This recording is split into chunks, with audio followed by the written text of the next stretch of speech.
এবার মস্কোর ক্ষমতাধর ক্রেমলিনের অন্দরমহলে চাপা আতঙ্ক। রাশিয়ার প্রবল প্রতাপশালী প্রেসিডেন্ট ভ্লাদিমির পুতিন কি তবে নিজের ঘনিষ্ঠদের উপরে আস্থা হারাচ্ছেন?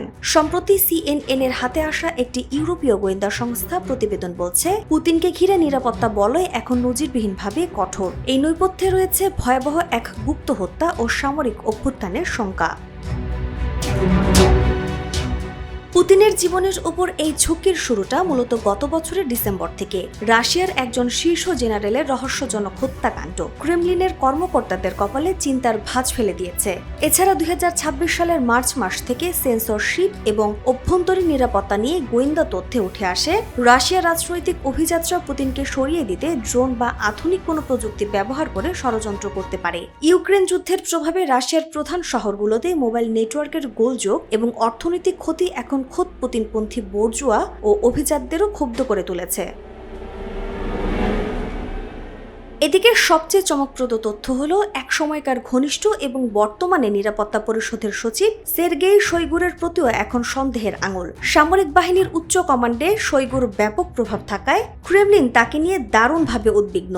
সম্প্রতি তার ঘনিষ্ঠ সহযোগী রুসলান সালিকভকে গ্রেফতার করা হয়েছে, যাকে ধরা হচ্ছে অভিজাতদের মধ্যকার অলিখিত সুরক্ষা চুক্তির লঙ্ঘন হিসেবে। এছাড়া গোয়েন্দা প্রতিবেদনে জানা গেছে, গত বছরের শেষ দিকে এক রুদ্ধদ্বার বৈঠকে সামরিক প্রধান ভ্যালোরি গেরাসিমভ এবং এফএসবি প্রধান আলেকজান্ডার বটরনিকভের মধ্যে চরম উত্তপ্ত বাকবিনিময় হয়। এই অভ্যন্তরীণ কোন্দলই পুতিনের নিরাপত্তাহীনতাকে আরও উস্কে দিয়েছে। পুতিনকে রক্ষায় এখন নেওয়া হয়েছে জিরো টলারেন্স নীতি। তার ব্যক্তিগত রাঁধুনি, দেহরক্ষী থেকে শুরু করে ফটোগ্রাফার, সবার গণপরিবহনে চলাচল নিষিদ্ধ। দর্শনার্থীদেরও দেওয়া হচ্ছে ডবল স্ক্রিনিং।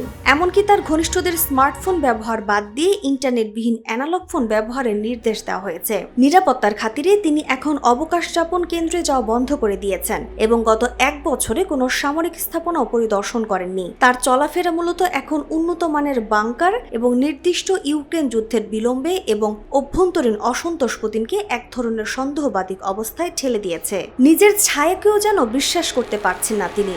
যদিও চেচেন নেতা কাদিরভ বা ইরানি পররাষ্ট্রমন্ত্রীর সঙ্গে তাকে জনসমক্ষে দেখা গেছে, তবুও তার নিরাপত্তার মূল দায়িত্ব এখন ফেডারেল প্রোটেকশন সার্ভিসের হাতে ন্যস্ত। রাশিয়ার রাজনৈতিক ইতিহাসের দিকে তাকালে দেখা যায়, ক্ষমতা হস্তান্তরের লড়াই বরাবরই পর্দার আড়ালে রক্তাক্ত হয়।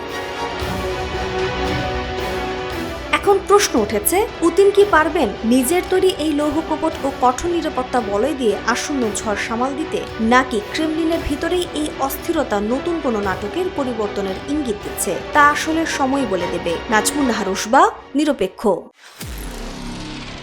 নিরপেক্ষ, সত্য প্রকাশে আপোষহীন।